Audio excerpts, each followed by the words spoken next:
আমাৰ দুপৰীয়াৰ সাজ হৈ গ'ল ৰেডি। আপোনালোকক থাল দেখুৱাম কি আছে আজি বাইদেউৰ ঘৰত আইটেম।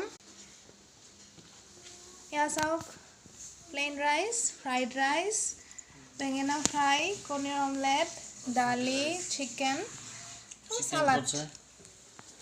এয়া আজি দুপৰীয়াৰ খানা। এক্সপেক্টেশ্যনতকৈ বহুত ওপৰত গ'ল, যিহেতু মই ছাৰপ্ৰাইজ দিছিলোঁ, নজনাকৈ আহিছোঁ। জনাই আহিলে আৰু কিমান হ'ল হয়। এয়া আৰু এতিয়া আৰম্ভ কৰোঁ। আমাৰ ভিনদেউ খোৱা হৈ গ'ল অলৰেডি, আমাক ৰখি ৰখি। এতিয়া আমি ষ্টাৰ্ট কৰোঁ। এতিয়া যাব ওলালোঁ বাইদেউহঁতৰ ঘৰৰ পৰা। বাই বাই, বাই বাই, বাবা bye bye, bye bye, bye bye,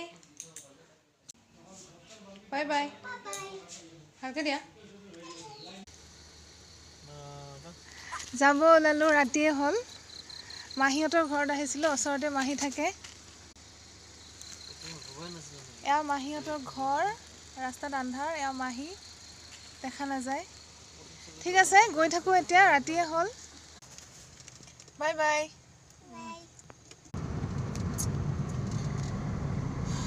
যাই পাওঁতে ৰাতিয়ে হ'ব, অলপ দেৰিহে হ'ল আৰু কি কৰিম, উপায় নাই, গৈ আছোঁ। তো এয়া আহি পালোঁ, হ'ল আহিবলৈ 10 মিনিটমান হ'ল। ফ্ৰেছ হ'লোঁ, ড্ৰেছ পাতি খুলি। আহোঁতে দেৰিয়ে হ'ল, ৰাস্তাত অকণমান জাম পালোঁ, সেইকাৰণে দেৰি হ'ল। যি কি নহওক, আজি আকস্মিকভাৱে বাইদেউৰ ঘৰলৈ গৈছিলোঁ, তেওঁলোকক নজনোৱাকৈ। সেইটোৱে বাৰে বাৰে কৈ আছে, জনাই আহিলে ভাল লাগে। যি কি নহওক, তথাপি ভালেই লাগিল দিনটো, যদিও যোৱাতে দেৰি হ'ল। 12টা মানে বাজিল ঘৰৰ পৰা ওলাওঁতে। তথাপি ভাল লাগিল গৈ।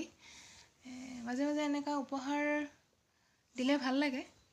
একচুৱেলি আমি ছাৰপ্ৰাইজ গিফ্ট দিলোঁ দেই তেখেতসকলক। তাৰমানে বহুত কেইদিন ক'তো ওলোৱা নাছিলোঁ, সেইটো ডাঙৰ কথা নহয়। কিন্তু মাও যিহেতু বাইদেউৰ তাতে থাকে, মোৰ যাবলৈ মন গৈ আছিল। মানে গ'লে আগতে যাব পাৰিলোঁ হয়, তেওঁৰ কাৰণে মই যোৱা নাই। আজি যিহেতু তেওঁ নিজে ইচ্ছা কৰিলে, সেইকাৰণে মই যোৱাত কিনো আপত্তি। কিন্তু আচলতে ৰাতিপুৱাৰ পৰা বেলেগত যোৱাৰে মাথাটো মাৰিলোঁ, কিন্তু যোৱাটো নহ'ল। নোহোৱাৰ বেলেগ কাৰণ নাই, সকলোৰে আজি নিৰামিষ বাৰ, শনিবাৰ। তেওঁলোকে মানে নিজে অলপ আপত্তি কৰে, গ'লে মানে অসুবিধা পায় দিয়কচোন, আলহী আহিলে একো খুৱাব নাপালে। সেয়েহে শেষত গৈ বাইদেউহঁতৰ ঘৰত যোৱাৰে থিৰাং কৰিলোঁ। যি কি নহওক, দিনটো পাৰ হ'ল, আপোনালোকক দেখালোঁ দিনটো কি হ'ল। আৰু নেক্সট এটা ব্লগত লগ পাম। আজিৰ কাৰণে গুড নাইট।